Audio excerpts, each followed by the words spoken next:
What's up, everybody? Today I'll be talking about the Netflix documentary on Vince McMahon. And this is 6 episodes. It's like about 1 hour long, or 1 hour, maybe 20 minutes long, I would say, probably, for one of the episodes.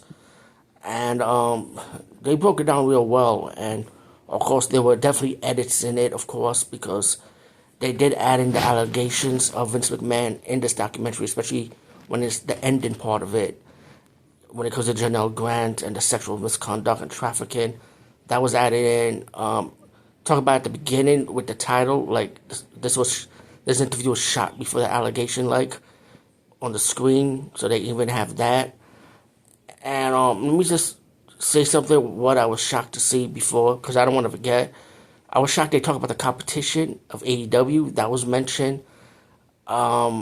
After seeing the 6 episode, I'm not sure.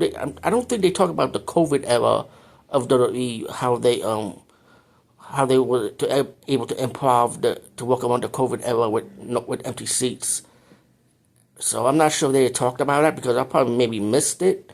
I stepped away for a moment just to get something in the refrigerator, but yeah, I could. But it doesn't look like they talked about it. So I was shocked they didn't talk about the COVID era. I could be wrong.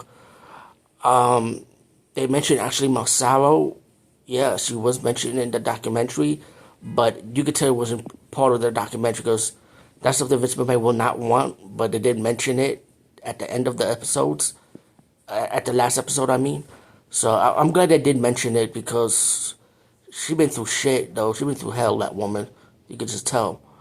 And I was shocked they mentioned they did not mention the Macho Man controversy. If you know the Macho Man controversy with him and Stephanie, if it's true or not, I was shocked they did not mention that.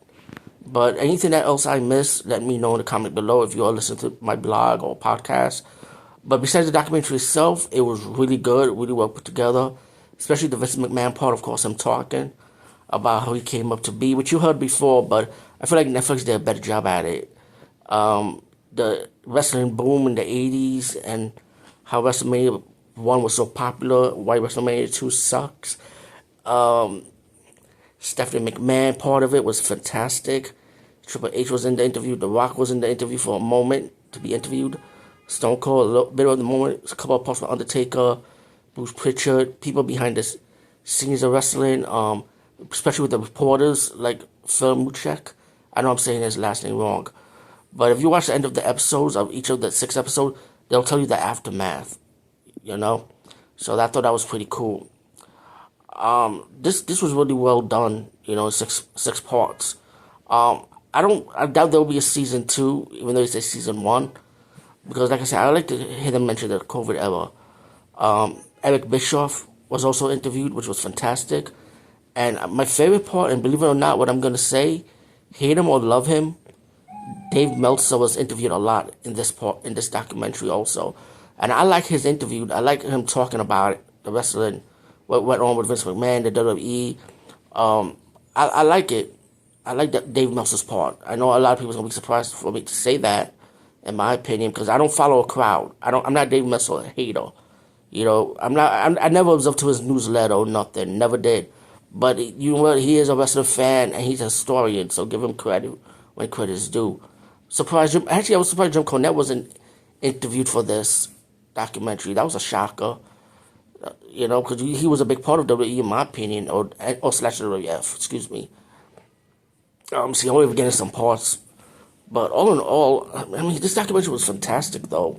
And, of course, they did edit it down. You could just tell, just to put end the controversy of Vince McMahon. Oh, yeah, one more thing. Yeah, I was shocked they mentioned Chris Benoit. Yes, Chris Benoit was mentioned in this documentary. So, yeah, besides that, all in all, I give this documentary a 10. You know, even with the edits, I'm glad they'd add in the controversy with Vince McMahon and what he's doing, what was going through with him now, because that should not be forgotten. That needs to be mentioned. So all in all, how do you recommend this documentary to watch? I watched it all in one day, and it was well worth it. Anyway, the Netflix McMahon documentary, check it out now. You will not be disappointed. Over and out. Peace.